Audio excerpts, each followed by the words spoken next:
मैं प्रकाशन चौरसिया, शिक्षक उत्कृष्ट विद्यालय साचपानी धनोरा, जिला सिवनी, मध्य प्रदेश से।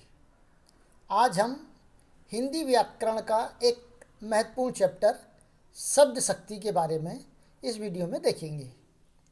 हिंदी लेखन या वाचन में शब्द शक्ति का बड़ा महत्व होता है और इसी चैप्टर को लेकर आज हम इस संबंध में देखेंगे।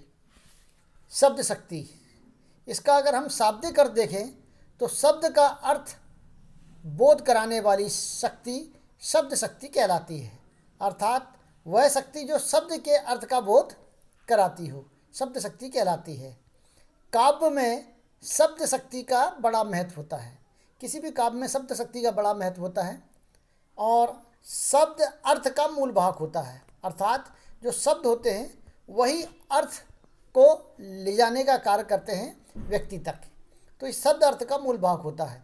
शब्द एवं अर्थ का अभिन्न संबंध होता है। शब्द का और अर्थ का अभिन्न संबंध होता है और यदि किसी शब्द का कोई अर्थ ना निकले तो वो एक ऐसे शब्द माने जाते हैं जो निरर्थक शब्द की श्रेणी में आते हैं। शब्द और अर्थ का संबंध ही शब्द शक्ति है और ये शब्द और अर्थ का जो वास्तविक संबंध है यही शब्द शक्ति है। शब्द शक्ति के प्रमुख तीन भेद माने गए हैं। पहला अभिधा शब्द शक्ति, जिसे हम वाचक या वाच्यार्थ कहते हैं। दूसरी लक्षणा शब्द शक्ति, जिसे लक्षक या लक्षणार्थ कहते हैं। और तीसरी व्यंजना शब्द शक्ति, जिसे हम व्यंजक या व्यंगार्थ कहते हैं। तो ये शब्द शक्ति के प्रमुख तीन भेद हैं। अब तीनों भेदों को हम पृथक पृथक इनका विस्तृत अध्ययन करेंगे। देखिएगा, शब्द शक्ति के एक ही प्रवाह चित्र के माध्यम से अभिधा शब्द शक्ति, लक्षणा शब्द शक्ति और व्यंजना शब्द शक्ति। अभिधा शब्द शक्ति वाचक या वाच्यार्थ, और इसके प्रमुख तीन ये भेद माने गए हैं। रूढ़ शब्द, जिसमें रूढ़ शब्द का उपयोग किया जाता है। दूसरा यौगिक, जिसमें जुड़े हुए शब्दों का उपयोग किया जाता है। और तीसरा है रूढ़ यौगिक, जिसमें रूढ़ शब्द तो रहते हैं साथ में यौगिक भी रहते हैं, तो वो रूढ़ यौगिक शब्द कहलाते हैं।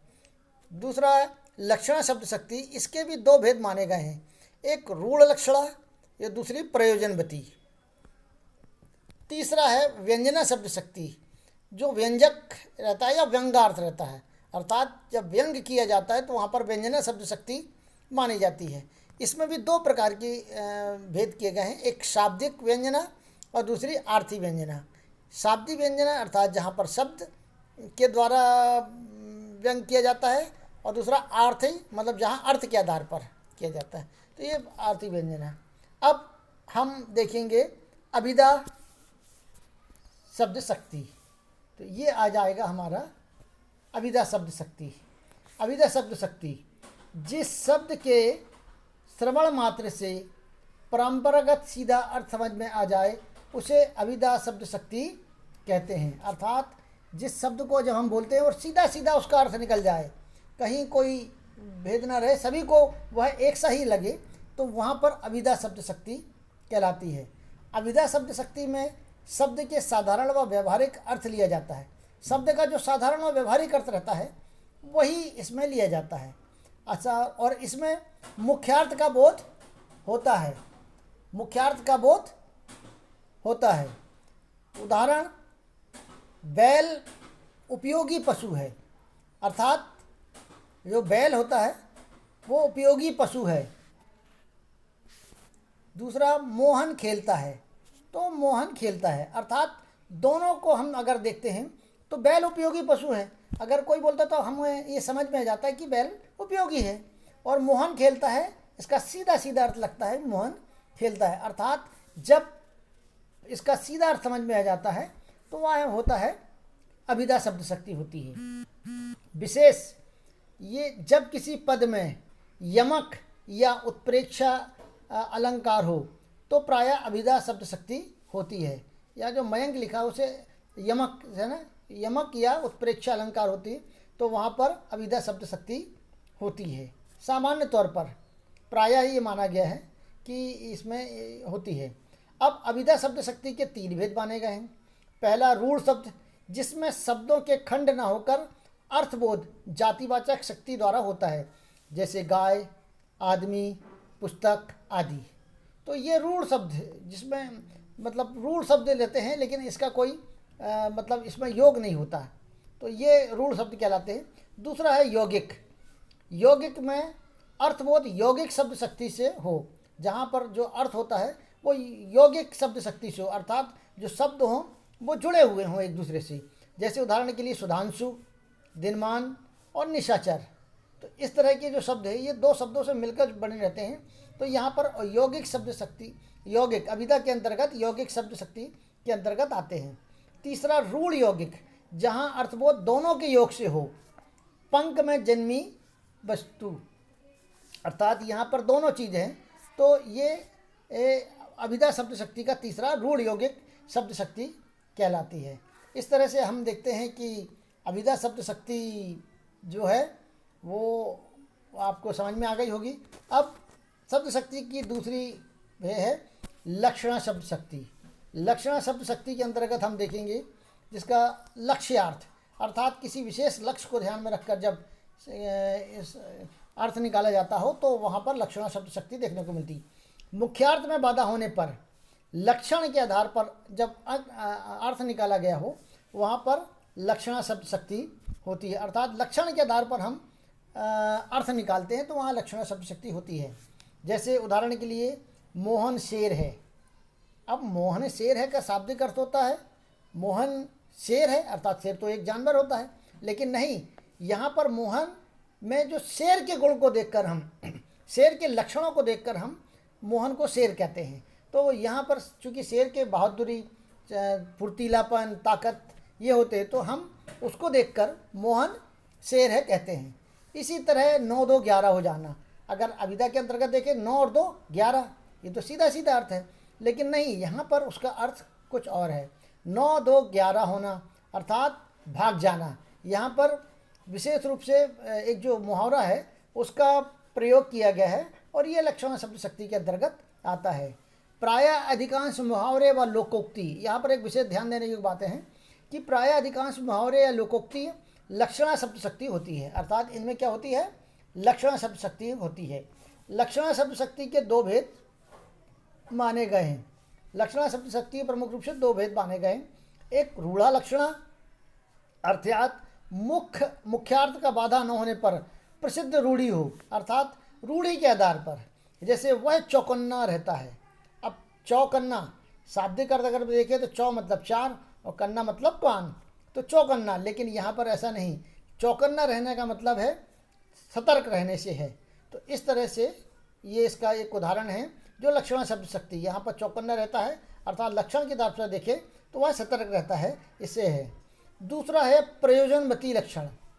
अतः प्रयोगवती लक्षण अर्थात किसी विशेष प्रयोजन के कारण दूसरे अर्थ ले लिया गया हो, किसी विशेष प्रयोजन के कारण हमने उसको दूसरा अर्थ ले लिया हो तो वहाँ प्रयोजनवती लक्षण होती है। जैसे गंगा में साधु। अब गंगा में साधु मतलब इसका सीधा अर्थ है कि गंगा में साधु चले गए क्या, नहीं, इसका अर्थ होता है गंगा में साधु अर्थात गंगा के तट पर, जहाँ जहाँ गंगा के तट पर जो लोग रहते हैं उन्हें साधु कहा गया है। तो इस तरह से गंगा में साधु एक लक्षणा शब्द शक्ति का विशेष उदाहरण देखने को मिलता है। अब तीसरी शब्द शक्ति हम देखेंगे व्यंजना शब्द शक्ति। व्यंजना शब्द शक्ति में जहाँ अभिधा या लक्षणा शब्द शक्ति में अर्थ ना निकल पाता हो, जहाँ अभिधा और लक्षणा शब्द शक्ति में अर्थ ना निकल पाता हो और जहाँ लक्षार्थ से भिन्न कोई विशेष अर्थ निकाला जाता हो, मतलब कोई विशेष अर्थ अलग से अर्थ निकाला जाता हो, तब व्यंजना शब्द शक्ति से अर्थ निकाला जाता हो, तब वहाँ पर व्यंजना शब्द शक्ति होती है। अर्थात यहाँ पर विशेष अर्थ निकाला जाता हो, अलग अलग व्यक्ति अलग अलग तरह के अर्थ निकाल सकते हैं और वहाँ पर व्यंजना शब्द शक्ति होती है। इसमें वाच्यार्थ से निकलने वाला अर्थ व्यंग्यार्थ होता है। इसमें वाच्यार्थ से निकलने वाला अर्थ व्यंग्यार्थ होता है। उदाहरण देखिएगा कि सूर्य अस्त हो गया। अब यहाँ पर देखिए व्यंजना शब्द शक्ति का एक महत्वपूर्ण उदाहरण है सूर्य अस्त हो गया, अर्थात अलग अलग व्यक्ति के लिए अलग अलग अर्थ होगा। जैसे अगर कोई किसान है तो सूर्य अस्त हो गया, अब घर जाना चाहिए। किसी के घर में किसी की डेथ हो गई या मृत्यु हो गई तो अरे उसके घर का तो सूर्य अस्त हो गया। किसी युद्ध की अगर हम बात करें हैं पुराने प्राचीन काल में तो सूर्य अस्त हो गया, अर्थात अब युद्ध बंद होना चाहिए। इस तरह के अलग अलग अर्थ हमको देखने को मिलते हैं जो व्यंजना शब्द शक्ति के अंतर्गत आते हैं।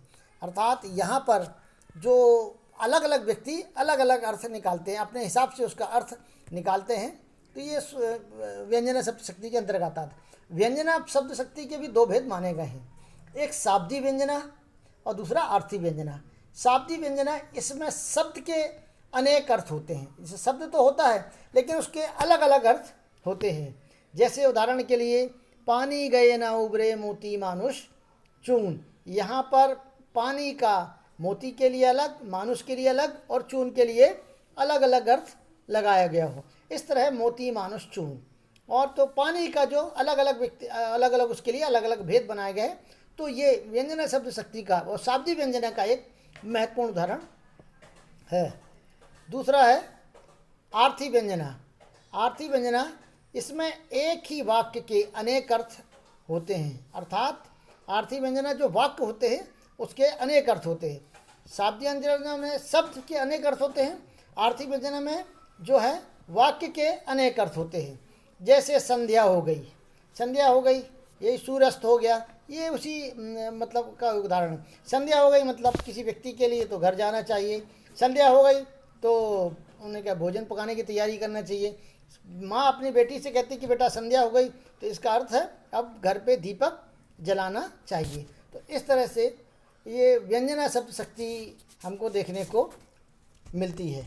तो ये व्यंजना शब्द शक्ति का एक प्रमुख उदाहरण है। अब इसमें कुछ विशेष चीज़ आपको बता दें कि जो समझने के लिए आपको होगा, जो सीधे साधे भोले भाले या ग्रामीण व्यक्ति होते हैं अधिकतम वो अभिधा शब्द शक्ति का प्रयोग करते हैं। यहाँ पर हम देखेंगे कि जो सीधे साधे भोले भाले व्यक्ति होते हैं वो अभिधा शब्द शक्ति का प्रयोग करते हैं। वहीं नगरवासी, शिक्षित, सभ्य व्यक्ति और ये जो लोग होते हैं जो थोड़े से वो होते हैं वो लक्षणा शब्द शक्ति का प्रयोग यहाँ पर करते हैं। और तीसरा शेष जो बचे, इन दोनों में से बचे रहते हैं, जो रसिक जन होते हैं, कवि होते हैं, प्रेमी होते हैं, उत्कृष्ट जन होते हैं, वो सामान्य तौर पर व्यंजना शब्द शक्ति का प्रयोग करते हैं। ये जो लोग इसका प्रयोग करते हैं उसके बारे में आपको वर्णन दिया गया। तो आज हमने इस वीडियो में शब्द शक्ति के संबंध में देखा। आशा है कि आपको ये पसंद आया होगा। आपको अगर पसंद आया तो इसे लाइक करिएगा और सब्सक्राइब करिएगा ताकि आने वाले जो अन्य वीडियोस हैं वो आपको सहजता से मिल सके। धन्यवाद।